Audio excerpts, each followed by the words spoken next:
creators Carlton Cuse and Damon Lindelof brought us the most exciting season finale ever at the end of season 4. The Oceanic Six left the island. Things didn't look good for Jin. Ben worked his magic and managed to pull off the seemingly impossible. He actually made the island disappear. It's gone. And despite a helicopter crash,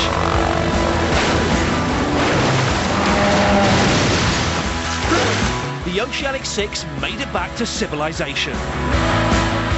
Only to be told this. All of you have to go back. Nightmare.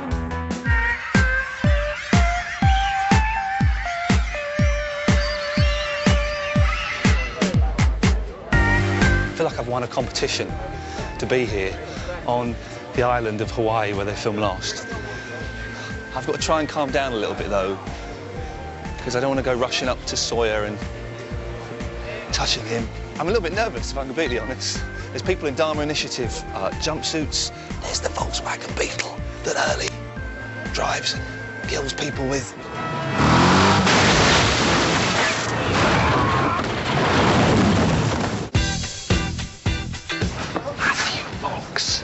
And Evangeline Lilly. Acting.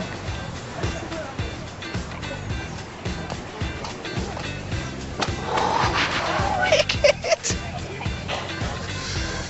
Jack's quite short in real life, isn't he? A bit surprised by that. And background action. Background! And action. And of course, the best thing about being on set is that I get to see the actual creation of an actual episode of Lost. Amazing! I'm sorry, cut. Cutting! Beat camera, what happened? What's going on with the camera?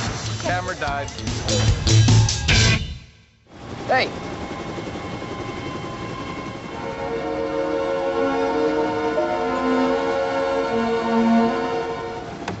Sawyer! Sawyer, in season 4, Yes. he jumped out the helicopter at the end. My God. Why? He could have got off the island I and lived know. with Kate and been happy. I know. He could have been drinking martinis and chilling out with Kate, but he That's kind of a decided to noble take thing for him to swim. do, Yeah. considering normally he's a bit of a sleaze. He is. I guess he figured he didn't really have much to go back to. Yeah. Well, I don't know. I feel like in season 4, we only got a glimpse of the motherly side of her. Yeah. So I think there's a lot more to explore there. And that was a lot of fun for me because obviously Kate started out this show as a really extreme tomboy and, you know, tough woman who was attached to nothing and no one and completely guarded and independent. So to drop all of those layers and show some vulnerability and some attachment and genuine love and pure, innocent love as opposed to conflicted triangle love was really fun. I'm so glad that you're here. Me too. Season 4, Jack kind of got quite unhinged by the end, boozing and drugging and a little bit. Is he going to get better in season 5? I'm concerned for him. It was very upsetting. Yeah, I was kind of getting that way myself. Yeah, he's gonna, you know, the whole idea, Damon and I talked a lot from very early on that we didn't want to make him sort of the knight in shining armor, and so a big part of that first 4 seasons was taking a guy who was supposed to be kind of the heroic figure and breaking him down, and obviously his whole goal is to leave the island, and you know, ironically, he leaves the island and finds himself sort of sick and dying and suicidal. This is the way it has to be, Jack. Ben kind of, like, by the end of season 4, had lost his authority and had lost his status and was almost, dare I say it, a broken man? Would that be accurate, do you think? There was a brokenness about him. When he was trekking through the jungle and he was all whipped and he was with Hurley and John Locke, he was clearly no longer in charge. Hurley gets off the island, kind of breaks down again, mentally. Yeah. Yeah, here you thought the tragedy was only like his island life, but just seemed to get even worse getting off the island. We're being watched. Dude, I've been having regular conversations with dead people. The last thing I need now is paranoia. I'm still unsure about Juliet. I'm not sure whether she's good or bad, yeah. She's so good though. No. She's done so many nice things. She's two-faced. She's never been two-faced. She doesn't usually lie. I mean, unless she has to, and she doesn't usually kill people unless she has to. Yeah, but she's done both of those things quite a few times. Yeah, but she seems really nice to me. I know that I have been less than truthful about certain things since coming here, but I promise you, son, I promise you, I'm not lying about this. I don't trust you. The character you play in Lost, Sayid, I'm a big fan because he's quite violent and aggressive. Are you violent and aggressive? No, I wish I were. At home? Look at me, I'm puny. There's nothing of me. How has Sayid ended up being a hitman for Benjamin Linus? This is the crux of the entire problem. How could anyone go around working for a geezer like that? I mean, it's shocking and shameful.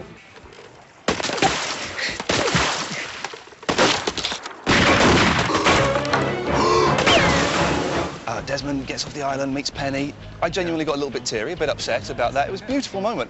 But all me and my friends thought, hang on, that's him. That's his story done now, surely. Desmond's coming back.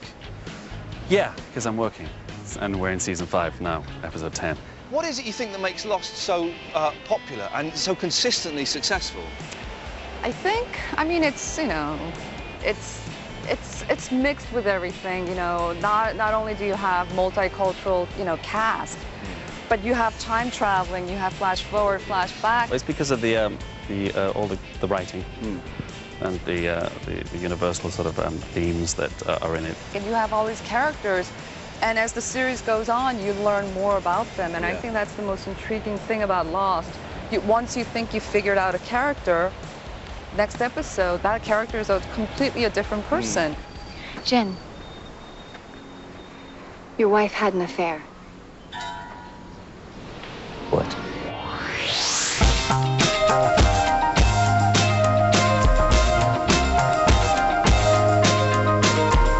Action! Lost is rare among American TV shows, as we actually know it will end after season 6.